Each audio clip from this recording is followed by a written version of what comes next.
You guys smell that? It smells like, yep, March Madness is headed this way. Basketball. I mean, that's the big thing right now. Welcome back to the Midweek Breakdown. My name is the AntMan. Dalton there on the end, Brandon in the middle, and everything else is just kind of like, just kind of in that wishy-washy time of sports season right now. PGA getting started off. We'll talk a little bit about that. We'll talk about the NFL free agency just opened up yesterday. Let's kick things off with the Oklahoma softball. How the girls swinging the stick right now, B? Playing at Tulsa right now. It's the middle of the sixth. Oklahoma just went up 10-2, so they're in run roll territory. If Tulsa doesn't score in the bottom of the sixth, then this will be OU's, I believe, 21st win. And they'll be 21-0 because I think they're 20-0 right now. Love it. I thought more than that. Maybe. I think it's like 23-0. Oh, were they 20-0 going into last week?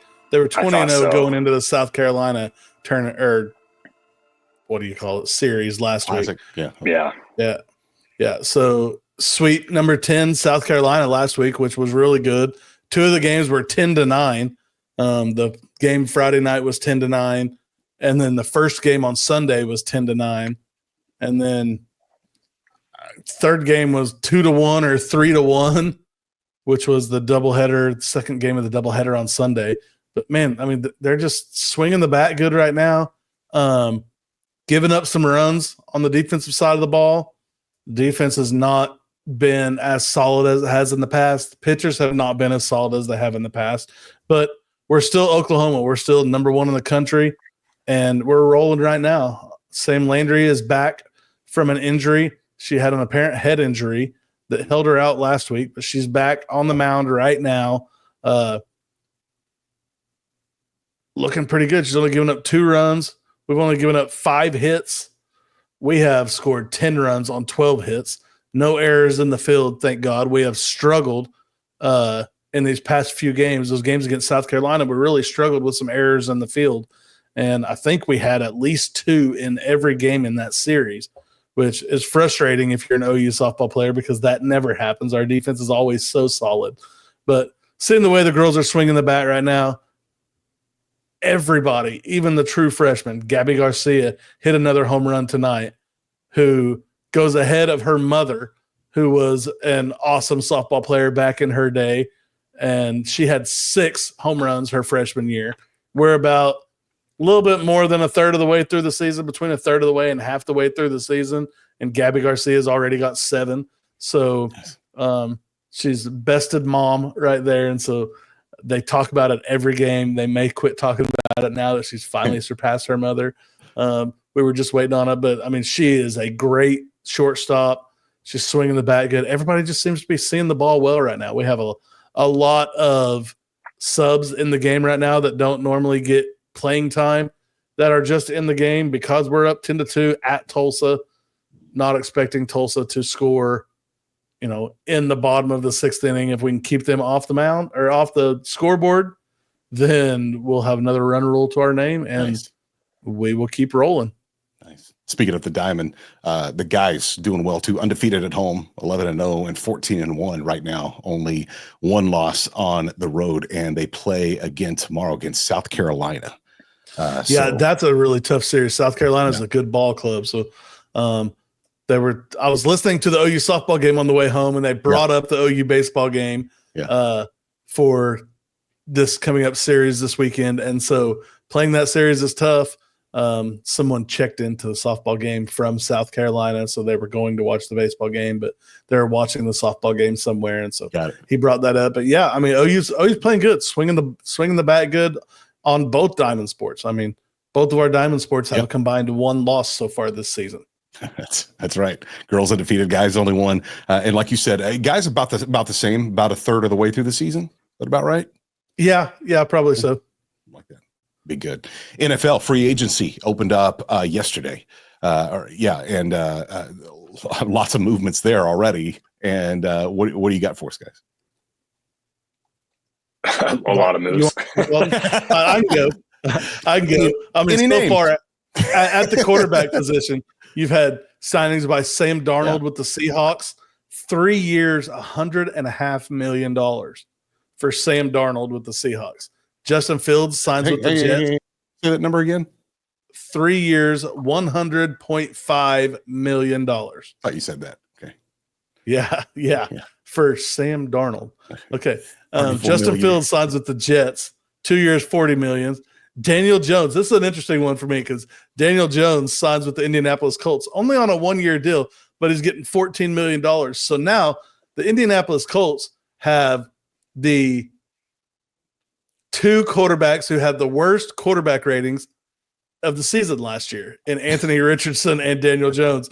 Those are the 2 quarterbacks starting for their fighting jobs. Not sure what the Colts are doing, but Jacoby Brissett is with the Cardinals now. It doesn't give his contractual or his contract numbers, but Marcus Mariota. Here's a couple of names that are kind of on the radar for quarterbacks that are looking or expected, let's not say looking, are expected to sign with the new team. Still trying to wait on see what Aaron Rodgers does. Russell Wilson is in the same boat. Jameis Winston, after his year out basically last year, he was with the Saints before, wasn't he? Yeah, but then he got picked up by Cleveland. Oh, yeah, that's right. On just like a rest of the season deal. Yeah. Mhm. So Jameis Winston looking to get back in the game, still hadn't signed anywhere. Joe Flacco, Mason Rudolph, Mac Jones, all in the same boat,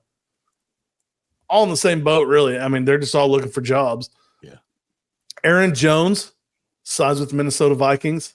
Running back Najee Harris signs with the Chargers, 1 year, $9.25 million. Nice. Still looking for a Nick Chubb signing and a J.K. Dobbins signing and a Kareem Hunt signing with the running backs. Wide receivers, DK Metcalf signed with the Rams. But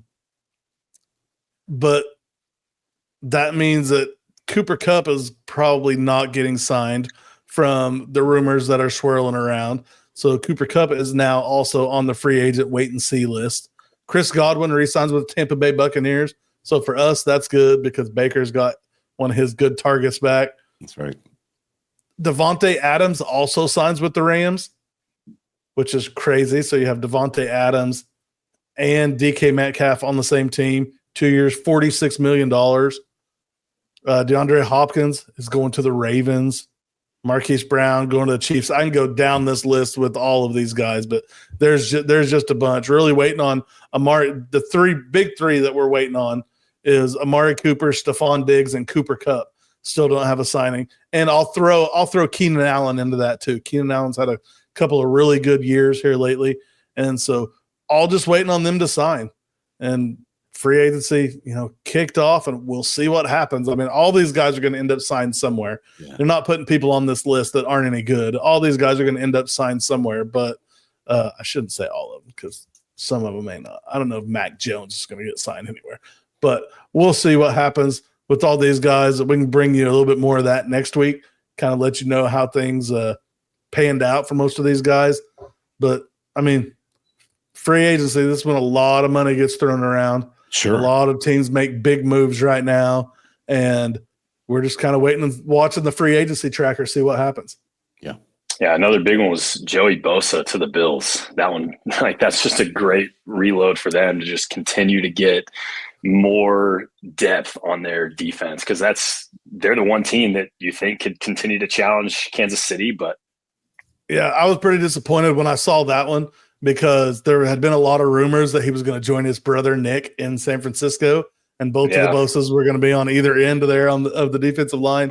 So that would have been really big, but it looks like San Francisco's going into rebuild mode. I mean, they've let so many people go and traded a few and have told a few they're not re-signing them. And so I think San Francisco's going into rebuild mode and see what happens.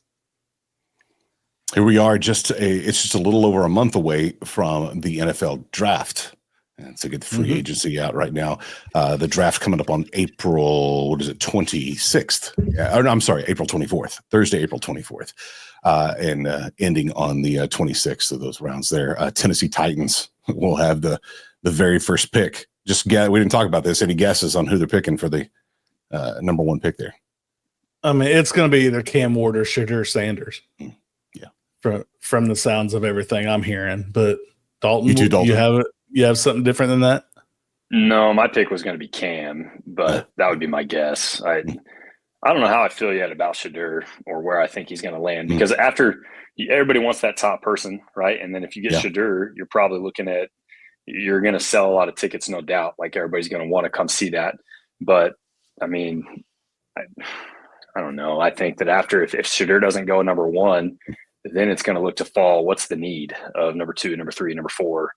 I don't think it's just guaranteed that just because you're the top quarterback prospect. But we've also seen in history in the past recent years, when's the last time a quarterback went number 1, was asked to step in right away and was successful? Yeah. Right. Yeah. I mean, it's not, they don't get to sit, they don't get to learn from veterans anymore. They're thrown into these programs that they got the number 1 pick because they sucked. And that's right. Now you have this great quarterback, but if you don't have an offensive line to support him and he doesn't have targets to throw to or a run game that can help him out, like, you're putting him in a position. I think Justin Fields could have been a much better quarterback if he didn't go to Chicago and have to start right away, because Chicago was horrible on the offensive line, didn't have a run game, and he didn't have any targets. So I don't know. It may be a curse to go number 1 just because you want to go somewhere you can win. Yeah. I mean, I think Shadur will be the second quarterback taken. I'm not saying that's going to be number 2. It may fall to number 6 or number 7. I don't know. But I think I would say Cam Ward probably goes first, and then Shadur. But Travis Hunter is going to get thrown in there pretty quickly, probably in the top 3. Tough thing is, I'm pretty sure Cleveland has pick number 2, don't they? Yeah. So and if Aaron Rodgers goes to New York, they're not going to draft a quarterback, I would imagine. I mean, they would be smart to if he does, because then somebody could sit behind him for a year, maybe 2. I don't know how much longer he has left. Sure. Yeah. But a year or maybe 2, someone can sit behind him and actually learn. Sure. Did we lose Brandon? He's frozen. Someone cut the internet. I'll give you the see. It'll catch back up here in just a second. You mentioned Cleveland has the second pick. Giants 3rd, Patriots 4th, Jaguars 5th, Raiders 6th, the Jets 7th, Panthers 8th, New Orleans, the Saints there at number 9, and the Bears at number 10. Anything you said in the last 15 seconds there, B, we didn't hear. You froze up. So it doesn't matter. Okay.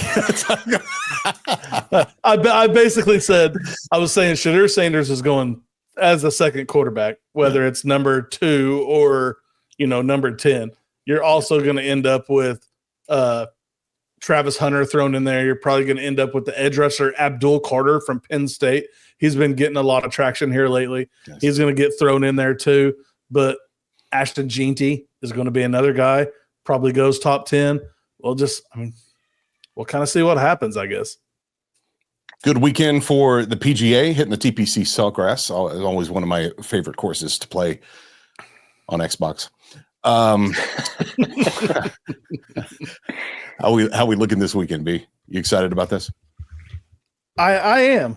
Dalton, is this going to be a 3-peat or a 4-peat for Scheffler, or a chance? It's a 3-peat. Yeah, it's a 3-peat. Nice.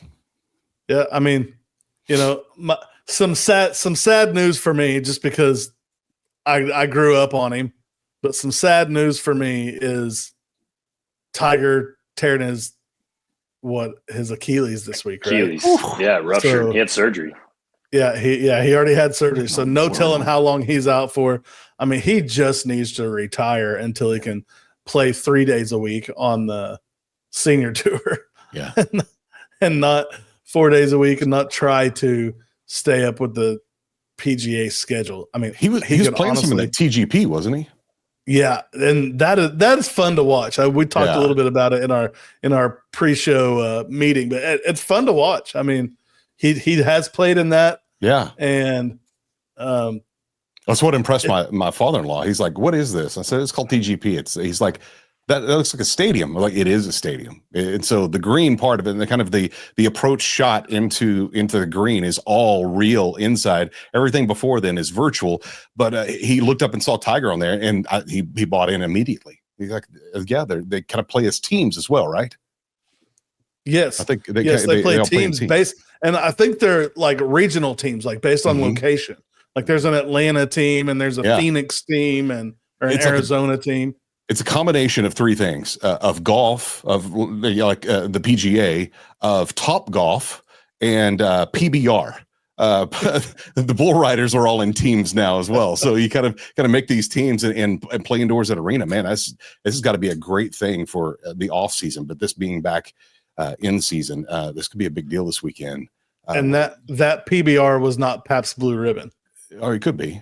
There's some team drinking I hear as well. I'm not sure how there is. And nobody knows who the winner is. Just whoever passes out first, I think. But I do love the players because I love this course. The obvious 17th green is the island green that everybody sees. Did you guys see that Colin Morikawa's caddy aced it today? No, really? I did not see that. In one of the practice rounds. Colin Morikawa's caddy aced the island green on 17 today. That's pretty cool. I guess it was a caddy competition. So the caddies were playing against each other, and he aced it. Pretty sick. Now listen to his advice. Get out there, dude. That aced the island green. Just do what I did, Colin. Yeah, come on. I did it. Colin, why'd you put it in the water? I didn't. I put it in the hole. Exactly. We're in the basketball. I mentioned that at the top. We're in going into the weekend of I know the SEC tournament. I'm assuming all the other ones are as well. And we're only a week and a half, 2 weeks away from March Madness kicking off. A week, yes. Yeah. Next week. Sunday's coming up. Yeah. Yeah. Selection Sunday is this week, and then next Thursday the tournament starts. Right. Well, there may be a couple of play-in games Tuesday on Wednesday night. Tuesday, Wednesday night will be the play-in games. Yeah. Nobody's going to get any work done from about Tuesday on. It's over. That's going to be rough. It's going to be rough. Yeah. The first 2 weekends are as much fun as the Elite Eight Final Four National Championship game are. You get games all day on Thursday, Friday, Saturday, Sunday, the first 2 weekends. So, these are like it should be a holiday every single weekend. Well, and if you're on the right platform, you can just click between all the different ones at the same time, and you can split your screen, and you can have 2 or 3 screens going, and you can be watching 6, 7, 8 games at a time. And you get to the point where you get to watch the best part of each game because you're watching the last 5 to 7 minutes. It ends, and then it's the last 5 to 7 minutes of the next game that's crazy, and it's just a repeat. This is one of the greatest times in all of sports is March Madness. Multi-view, the ADD best friend. ADD's best friend. No doubt. Yeah. No doubt. It does it for me.